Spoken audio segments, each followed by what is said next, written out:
ये अपनी जगह पे हर समय कायम दायम है। तो ये परमात्मा, इसको भी देखकर अपने जीवन को पूर्णता से जिएं, ताकि इस परमात्मा, ये जो दैवीय है, ऐसे ही दैवीय गुण जीते जी हम जीने में अपने लगा लें, और फिर ये मानवीय गुणों से युक्त जीवन इंसानियत के रास्ते पे हर समय तत्परस्त रहेगा, हर समय दिल से हर किसी की सेवा करता जाएगा। तो ऐसे जीवन को कोई भी जी सकता है। वो कोई ज़रूरी नहीं कि कहीं विशेष जगह ही जन्म हुआ हो तो ही ये परमात्मा की प्राप्ति हो सकती है। वो तो ये जो संदेश है ये हर किसी के लिए है, क्योंकि जब परमात्मा ही एक है, परमात्मा की रचना, वो चाहे कहीं भी पैदा हो ये इंसान, चाहे एक कैसा भी अपने व्यवहार में, कल्चर में कुछ पहनना खाना कैसा भी हो, तो ये परमात्मा तो हर एक में एक बराबर ही है। कोई ये नहीं कि किसी का स्थान कहीं हो गया, वो ऊंचा कुल हो गया और दूसरा कुल ऊंचा नहीं है। तो वो बात यही संतों ने हमेशा से समझाई कि ये भेदभाव, नफ़रत दिलों से हटाना है, और वो हटाना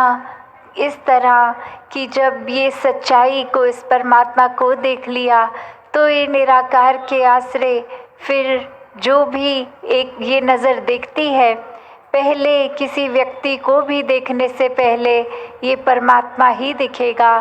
कोई व्यक्ति को देखेंगे तो मन जजमेंटल नहीं होगा, ये कोई धारणाएं हम किसी के बारे में नहीं बनाएंगे, क्योंकि वो इंसान जो भी है उसके अंदर भी यही परमात्मा है।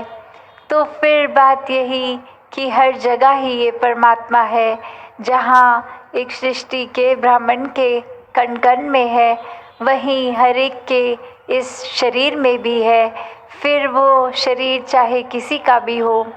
तो कैसे जीते जी अगर हम कोई नेकी का रास्ता नहीं अपना रहे, एक बुराई को अपने अंदर घर करने दे रहे हैं, तो नुकसान हमारा ही है। क्योंकि जहाँ इस परमात्मा ने इंसान की रचना करने के समय हर एक में वही सच्चाई, वही अच्छाई, हर समय कायम दायम रहने वाले परमात्मा की अंश इस आत्मा को बनाकर हमारे शरीर में जहाँ डाला है, तो वही एक सच्चाई की ओर ये आत्मा पहचान कर लेती है। तो ये जीवन जीते जी भी चैन से इस आत्मा का कट जाता है, और जीवन में ये शरीर जिस दिन ख़त्म हो जाता है, उसके बाद भी ये आत्मा एक अपने असली रूप में एक में खो जाती है, ये इसी में घुल जाती है। तो कैसे अगर पहचान सच्चाई की हो, इस निराकार की हो, तो फिर जीते भी जी भी जहाँ कोई भरम भुलेखे मन में नहीं रहते, नफ़रत के कारण खुद ब खुद मिट जाते हैं। सिर्फ प्यार का ही भाव हर एक के प्रति, एक हर एक के जीवन में सुख चैन हम किस प्रकार ला सकें, उस तरफ कदम बढ़ते हैं, किसी को दुख तकलीफ़ पहुंचाने के प्रति नहीं। और ये दिल भी फिर इतना मुलायम, ऐसा कि किसी के लिए भी वो अरदास ही निकलती है कि किसी की दुख तकलीफ़ ये निराकार ने उनके जीवन में जिस वजह से भी रखी है, तो किस तरह वो जीवन की उस पड़ाव को भी एक सहजता से अगला व्यक्ति भी पार कर ले, क्योंकि ये निरंकार खुद बहुत सहज है, खुद बहुत स्थिर है। तो जब इस निराकार का, इस स्थिर का सहारा लेते हैं, तो फिर ये बहुत आराम से यात्रा जीवन की कट जाती है। फिर वो दुख चाहे होगा किसी के लिए, तो भी भक्त उस दुख को दुख नहीं समझते, वो तकलीफ़ अपने मन तक आने ही नहीं देते, रहते वहीं हैं उस संसार में दुख तकलीफ़ों के बीच में, पर कैसे उसका असर अपने ऊपर नहीं होने देते। तो ये हर किसी के एक हिस्से में ऐसा आनंद आ सकता है जो सुख और दुख से ऊपर की अवस्था, कैसे आनंद में हर कोई हर पल जिए, जहाँ एक संसार ने तो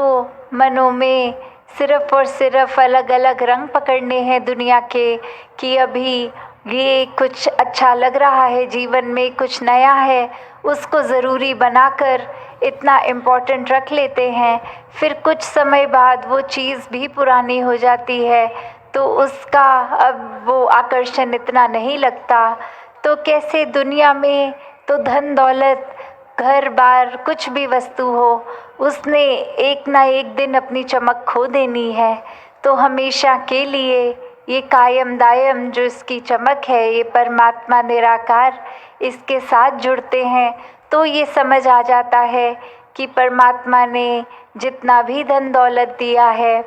तो उसको सबसे अच्छे तरीके से इस्तेमाल में कैसे लाना है, उसको सदुपयोग में अपने और संसार के किस तरह लेना है। फिर दिल ये नहीं सोचता कि ये हम अगर किसी के लिए अच्छाई के लिए ये सेवा कर रहे हैं तो वो किस जाति का है, किस कुल का है। हर कोई जब अपना है तो ये नज़र भेद देखती ही नहीं है। और जैसे कबीर जी ने भी कहा कि कबीर सोई कुल भरा, जाके कुल प्रभु समाए, कि किस तरह के जो कुल की बात हो रही है संसार में, तो ये इस तरह देख लेते हैं लोग कि एक कुल अच्छा है। तो यहाँ कबीर जी कह रहे हैं कि वो ही कुल सबसे श्रेष्ठ है, सबसे अच्छा है, सबसे भला है, जिस कुल में एक प्रभु परमात्मा जिस घट में समा रहा है। तो वो एक परिभाषा अब श्रेष्ठ कुल की उन्होंने क्या बता दी कि आप बेशक कहीं भी जन्म लें, अगर आपके मन में परमात्मा नहीं है तो ये मन श्रेष्ठ नहीं हो सकता। और मन की श्रेष्ठता तो ये परमात्मा ही है कि मन हमें हर समय अगर अपना स्वच्छ रखना है